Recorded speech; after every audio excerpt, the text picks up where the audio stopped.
Okay, so now we are starting with the next chapter, which is chapter 10, and the name of that chapter is Human Health and Diseases. Okay, so first of all, let us see the introduction of the chapter, that what exactly we are going to study in the chapter and what will be the topics that will be covered in this chapter. Now, if we start with the introduction, now basically health is the term which every one of us uses every single day. You know, they always talk about that we should be healthy, we should do this to be healthy, and all such things.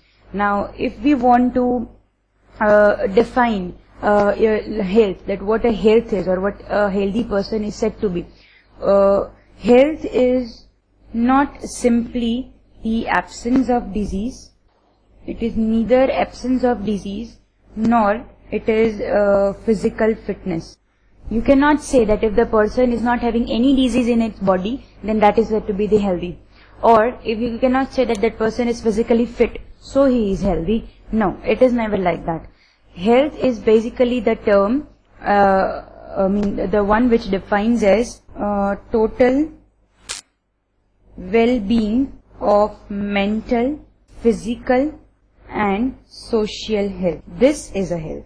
If I say that the person is physically healthy, mentally healthy as well as socially healthy, then only that person is said to be healthy. It is not simply if it doesn't have disease or if it is physically fit, then they will be healthy.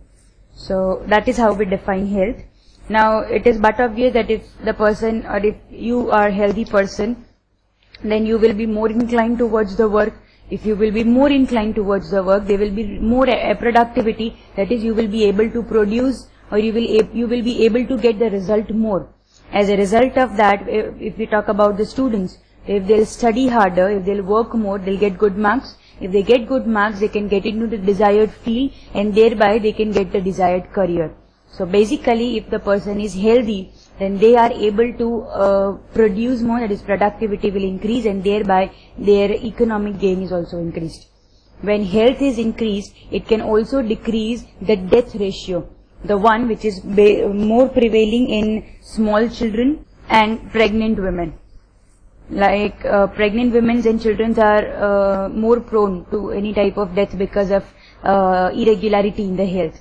So if the health ratios are increased regularly, then in that case there will be decrease in the death of women and children. Okay, now from if you want to maintain a health, there are three things that we should take care of.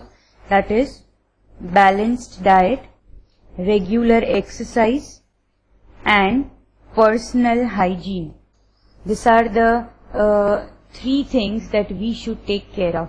That is balanced diet, regular exercise and personal hygiene. When these three things are taken care of, a person can easily maintain its health. From very time ago, yoga has been performed, yoga and I can say meditation basically, and that is there to keep the yoga and meditation have been performed from various time ago, and by that various physical and mental health can be maintained by undergoing yoga or meditation on a very regular note.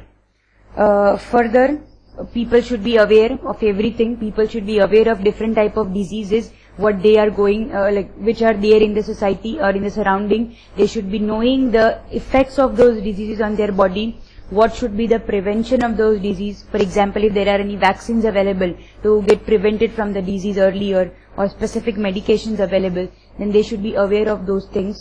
They should be aware of the, how the personal hygiene can be maintained. There should be proper disposal of the wastage around them or in the public society. Now all these things should be known. And by knowing all these things and by taking care of all these things, basically it will help them to maintain a good health.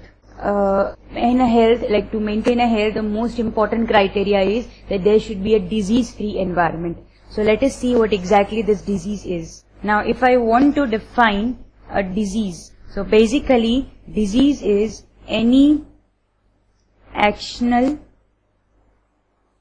or physical change in normal condition of body which produces unhealthiness or weakness or ruins the health, that is called, or ruins the health, that is called as, that is basically called as a disease.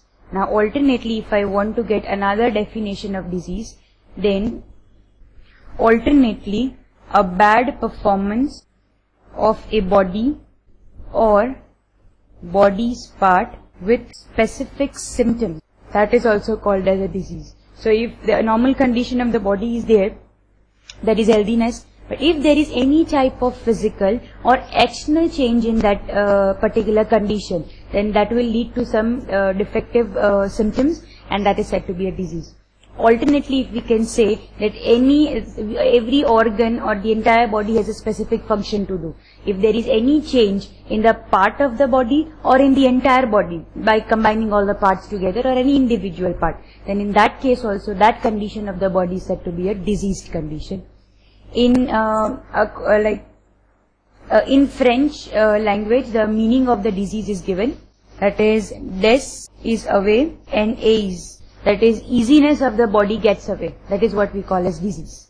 Now even Oxford Dictionary has a definition of disease. Let us see what it has.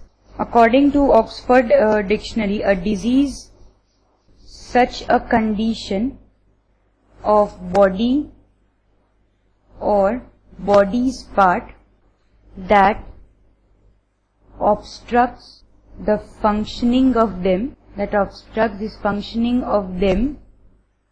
or create a chaos.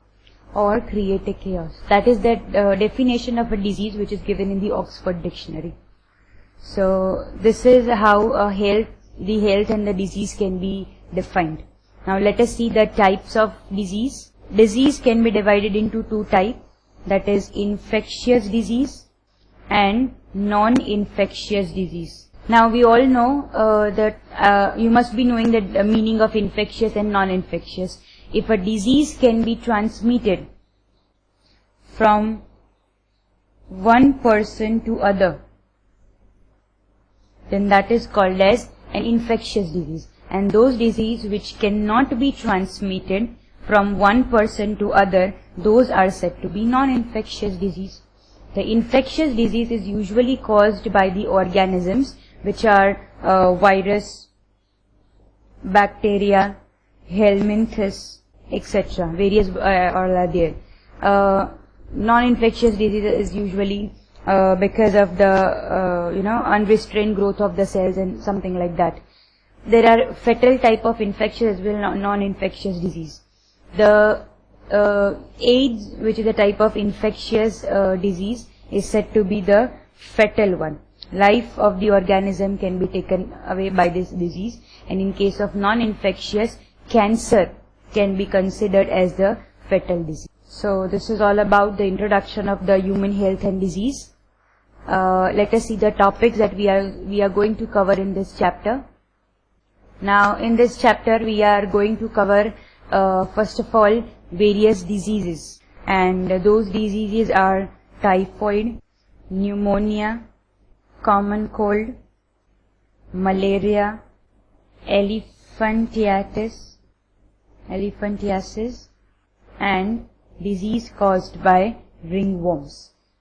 Amongst the dangerous fetal disease, we are going to study the detail about AIDS and cancer. We are also going to study the entire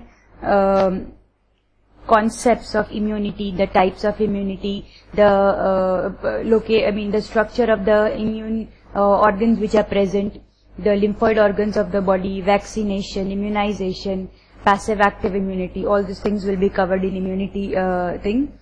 Then we are going to study various narcotic drugs. What are different type of narcotic drugs available and their abuse. By abusing these narcotic drugs, what will be the effect of human body, that will also be seen. And finally we are going to study adolescence. What is the age of adolescence? What are the changes that are taking place in the adolescence? By that, what can be the results? Everything is what we are going to study in this topic. So these are all the topics that we are going to cover in this chapter.